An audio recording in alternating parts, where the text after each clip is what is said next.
আসসালামু আলাইকুম। ঘটনাটি ঘটেছে মোলামগাড়িয়া বাজারে। দেখেন, একটা কুরবানি কিনতে গিয়ে যে সকল লোকজন বা ভাইয়েরা মারামারি করছে, তাদের কাছে আল্লাহ তাআলা কেমনে তাদের কুরবানিটি পালন করবে এবং কুরবানিটি কবুল করবে। আপনারাই দেখেন, একটা পশু কিনতে গিয়েও বন্ধু মারামারি, ইমানই ঠিক নেই, তাহলে কুরবানি আল্লাহ তাআলা কেমনে তাদের পছন্দ মতো গ্রহণ করবে? এটাকে বলে মানুষ দেখানো কুরবানি। কিন্তু প্রকৃতপক্ষে এসব ভাইয়েরা কুরবানি কেনার জন্য যায়নি।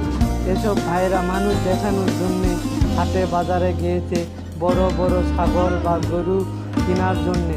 আল্লাহ তাআলা তো এসব পছন্দ করে না, ও এসবের জন্য তো কুরবানি না।